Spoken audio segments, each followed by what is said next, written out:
but entirely as a politician. As a politician. He was never a Mahatma, and I refuse to call him Mahatma.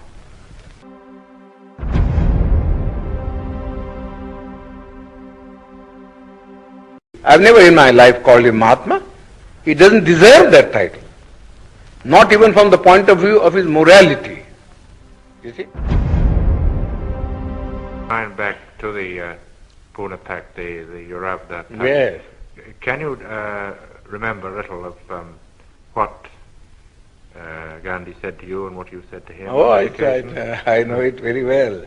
I know it very well. The British government had, in the original award which MacDonald had given, had accepted my suggestion.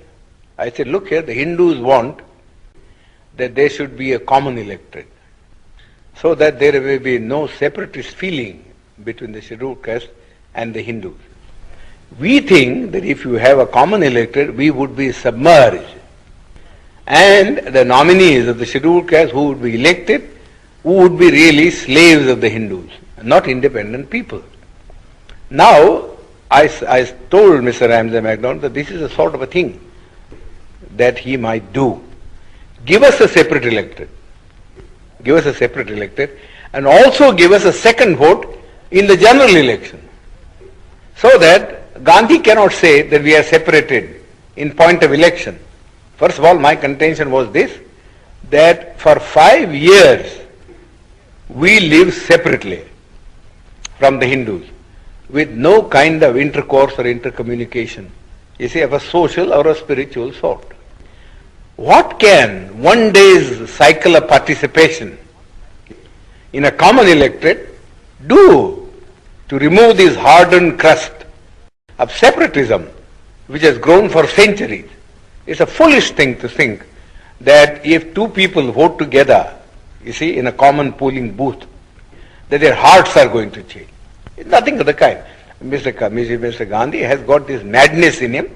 Well, let this be satisfied by this kind of a system. Give the untouchables 2 votes and give them a population representation of ratio, so that the weightage would be in terms of votes and not in terms of representatives, so that the Gandhi and others may not complain. That Ramsay MacDonald accepted. The award was really my suggestion. I wrote to him a letter from Naples that this is what I would like him to do, you see, so that there may be no trouble. This is exactly what he did. You see, gave us a separate electorate and also a vote in the general electorate. But Gandhi didn't want that we should send our 2 representatives. Therefore, he didn't want the separate electorate part of the award, and went on fast. Then they all came to me. They said, well, the British government said, if he agrees to abandon the award, then we have no objection. But we can't abandon the award ourselves.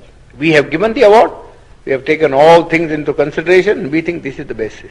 You have to read Ramsay MacDonald's letter. It's a very clear statement that we haven't done anything to aggravate the separation. In fact, we are trying to bridge it up by bringing the 2 sections together in a common electoral roll. But Gandhi's object was that we should not get a free, independent representative. Therefore, in the first place, he said, no representation ought to be given to us. That's his stand in the Round Table Conference. He said, I recognize only 3 communities, namely Hindus, Muslims, and Sikhs. These are the only 3 communities that will have a political recognition in the Constitution. But the Christians or the Anglo-Indians or the scheduled caste will have no place in the Constitution. They must merge themselves in the general community. That was the stand that he had taken. Well, all his friends, I know, were asking him how foolish was his attitude. His own friends had quarreled with him on this subject, that if you are prepared to give a special representation to the Sikhs and special representation to the Muslims, who are 1,000 times superior in strength and political and economic stamina, how can you deny it to the scheduled caste or to the Christian? He always used to say, "Oh, you don't understand our problem." That's all he was saying. Alexander even, who was a great friend of his, had a serious quarrel with him, as he told me.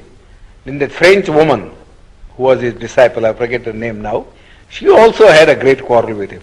That we don't understand this attitude. Either you say, we won't give anything to anybody. Let there be just a common role. Then we can understand that that's a democratic thing. Go on saying that you will give it to the Muslims and you give it to the Sikhs, but not to the scheduled caste, seems absurd. He could give no answer. He could give no answer. So we suggested this method. He also did in the beginning when he wrote a letter, he said, no, the scheduled caste should have nothing. No representation. You see. Then his own friend said to him, this was asking for too much. You see, nobody would support you in this matter. Then Malviya and others came to me and said, well, could you not help us to solve this problem? You see, I said, well, I don't want to solve this problem by sacrificing what we have been able to get from the British Premier. So you went to Pune? As I said, I suggested the alternative formula. And that formula was that I am not prepared to give up the separate electorate, but I am prepared, you see, to modify the thing.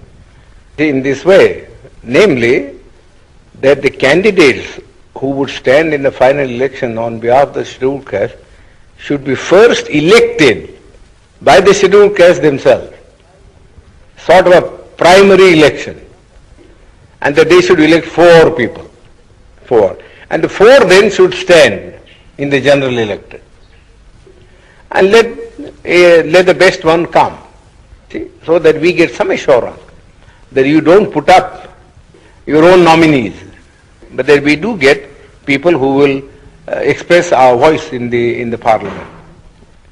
That Mr. Gandhi had to accept, so he accepted that.